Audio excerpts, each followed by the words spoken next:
This is basically the base die for everything, and then I have, and you know, I know a lot of you guys in the chat, you already know all this, but this, like I said, is the base die, and then this is another Biggs die that it's called journal hardware. So these little pieces can go to coordinate with the base die. And then I have a set of stamps. I have a stencil and thinlet die that will cut the shape of the color wheel. And then these are kind of accents. So I thought that I would show you some of the journals that have kind of all of those items, and they're beautiful. Here's one that I made for the show so I could show people like how easy it is to make this book. So this is the die that you get. You need a big shot or a die cut machine that can accommodate the thick dies. It's a steel rule die. And then basically these are the shapes. This is the book cover. This is the binding. It's called the handbound journal so that if you want to use a fancy stitch, let me see if I can find one right here. Of course, they're all down on the bottom, but well, I'll show you when we get to it. But you can bind it in a number of ways. So when I design a die, I want to do it so that you can create at least 3 different projects. So you can make a book, you could make a box out of this, and I'll show you some samples. You could make cards out of this, just using this one piece here. These are some little accent pieces, I think you can see. And a lot of people said, what is that pink stuff? Well, this is fun foam. And I add that because you can see there are a lot of holes here. And when you put mat board in there, because the dies are designed to work with thick material, mat board, chipboard, leather, the fun foam, you can put metal, all kinds of stuff, fabric, but it's thick material, so it gets packed down into these little holes, and then you have to dig that out with a die pick. So I tend to do that about, look at how messy that is, every like 2 to 3 times that I cut it. So anywhere that I see a hole, I will cover that, and that foam will go down into the die and help those pieces to eject so they don't get too packed in. So that's why I do that. And I know they don't look great, but to me, if this is a tool and if it helps me to get my tool to work better, I'm going to do it. I will also write on the die if I want to. Like, you know, if I was doing some kind of book that had paper, you know, with a text on it, I know one would be the front, one would be the back, and I would turn my cover because these will match up. And so one would be upside down. So I'll put front here and back here, you know, I'll write on it. So I like to use a lot of different tips to help myself not mess up too much. So this is one that I put together during the show. And it's just done out of the plain white mat board, but I really like this stuff because you can paint on it, watercolor, you can stencil, stamp, you can do your gel medium, you can do, you know, gel printing on it, you can, anything. It's thick material. It's about 1/16 of an inch, and you can use this as a base for a lot of different techniques and mediums. So this one I made using the binding. Let me just find one that's hand bound because you can see the difference. And now they're falling. Well, here's one that I did. I just tied this one with lace. So I cut out a lot of pages out of the same shape and then just joined them with lace. You can also use binding rings. So here's one. Let me just move this out of the way. I think you've seen the pieces. And now you can see the beautiful examples. A lot of these are made from my team. Some are like that. I made that one. And a lot of them I made during live shows. So if anybody's interested, you can go over to my channel. I do live shows on Tuesdays and Thursdays, and you can see lots of different ways that you can use the dies. So this one, she made this adorable little flannel quiet book. Look at this with these little guys. I just love it. Little soft things. So my kids never would be quiet during their nap, but it's a good thought. But this is so cute. So this is another way to bind it with the binding rings. Now, when she used the eyelets here, she enlarged the holes a little bit to, you know, fit everything in there. But that's part of the fun of the playing with dies and, you know, experimenting with them to try different things and see what works best. Now here's another one. I did this one and I used beads to bind it. And then I just made my little signatures. It's kind of plain, but I used my, that one got moved a little bit, but I used my, this die here. I die cut one and then I used it as a stencil on here to decorate. And this is the journal hardware. There's going to be a big pile by the end of it. Now, another thing that you can do, maybe you don't want a book that's quite as wide. So you can just take your material and move it over a little bit, you know, and just start it over here and run it through. And then your book is a little bit skinnier. So look at this one. So cute. I love how she did that BFF with the color wheel. Put little books in here, and this is one of the stamp sets, so she made a little swatch card and used that to cover it. Now this one I showed on one of the lives. This is the one that Tanya did. She did swatch cards, but not with her colors or paints. She did her ribbons and trims, which I thought was so, and lace, just so pretty to keep track of all of your ribbons and stuff, and they're in color order. There's her signature pom-pom collection, so that's another thing you can do. This one is really cool, and this one, every time I show this, people go, oh! Well, so wait until you see.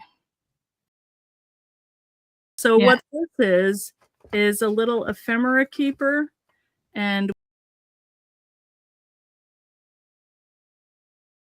what she did was she did an accordion pleat on the edge right here, you can see. And this is a technique that she saw by Jackie Hernandez. So she kind of tailored it to fit inside the book. But each little glassine envelope has that color ephemera inside. So it's a great way to keep track of all your little pieces that you have. And I want to make one of these really bad when I have a minute. Jenny made this one. Look at this. She had a trip to Japan.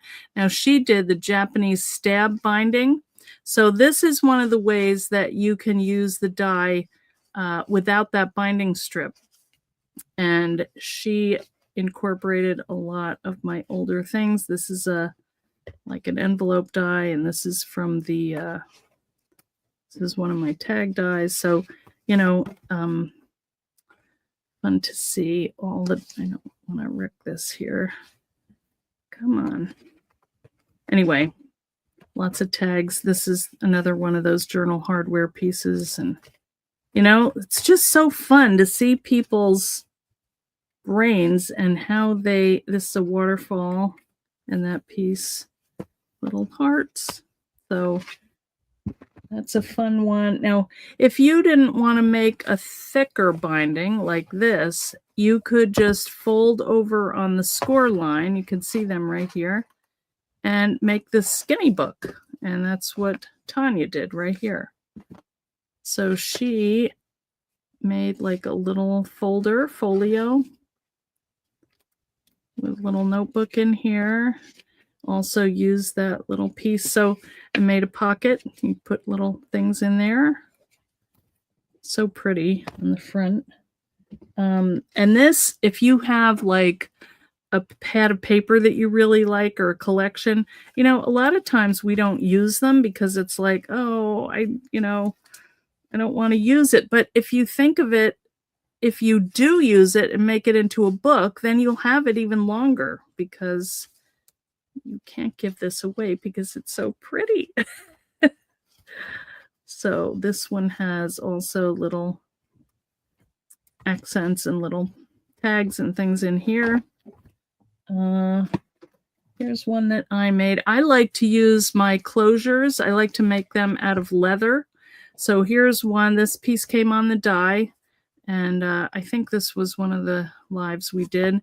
So this is a really pretty collection from 49 and Market, and these are talking about the glue gun. These are some wax seals that I made using the glue gun with luster wax to bring out the designs, so that you could probably find somewhere. This is another video that I did on hidden paper clips, so these are fun because you can see on both sides and add them to your designs. These are just some little tags, and this is another die, this little envelope, one of my favorites. And these are some watercolors I did, and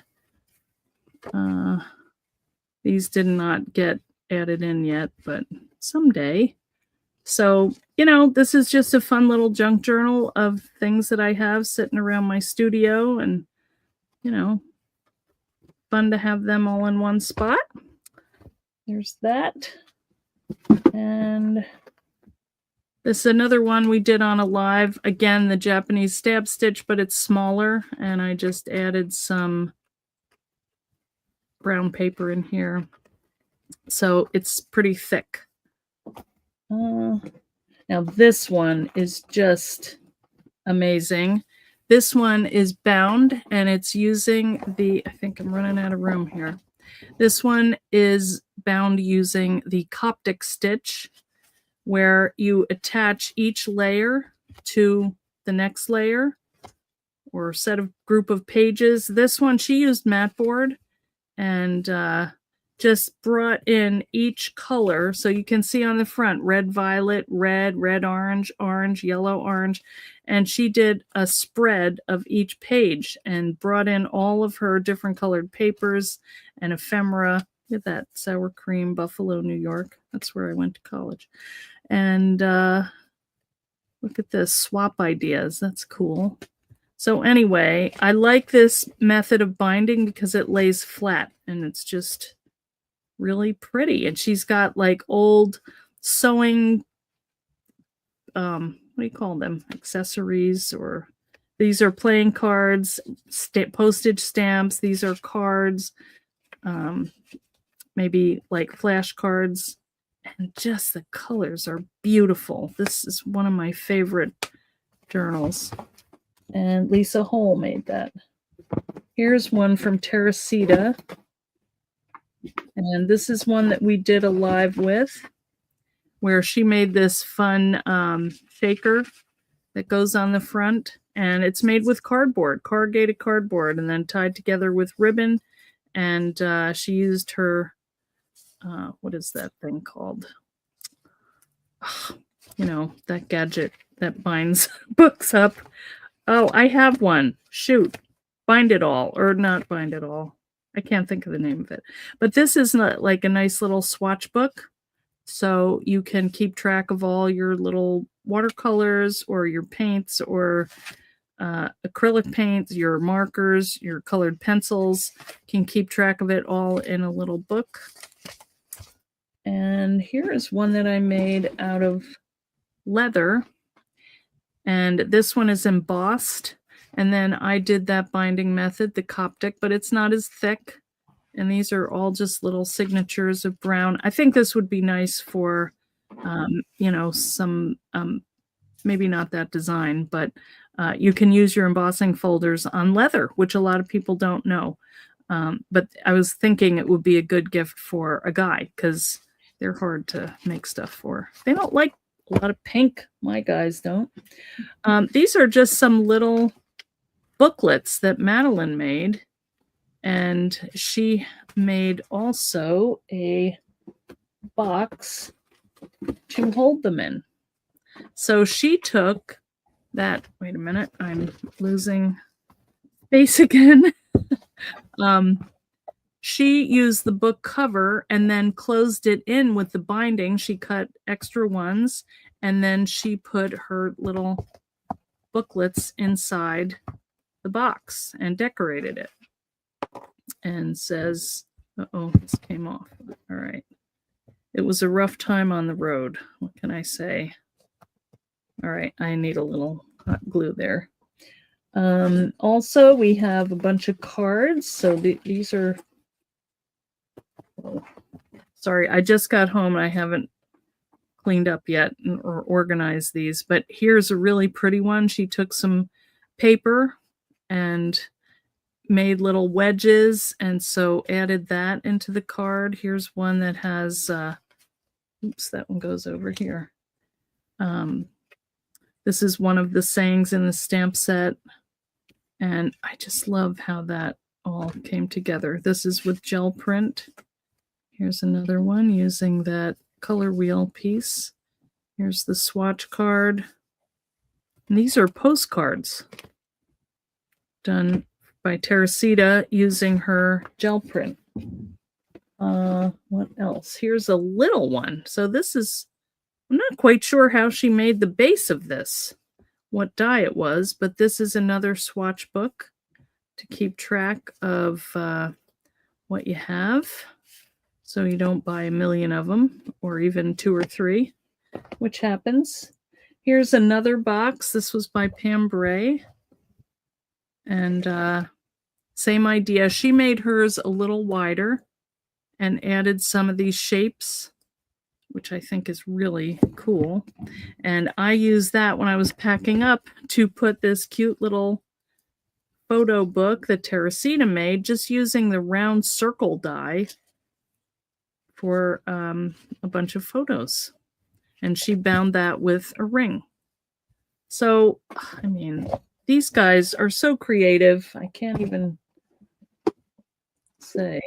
This was Maggie. Now, she likes graphic 45 paper, and she, again, took elements. I like how she cut out all these little spokes here and put words in between, and she made like a little mini album. And here's like a little fun waterfall. And this is Alice in Wonderland paper. So you can decorate with any theme. This is the library card. This is a fun one. And again, that's like a nice little background. Some more tags. That's a book. So you can see, if you get one die, you can make like anything. Not anything, but a lot. This is one from Teresita.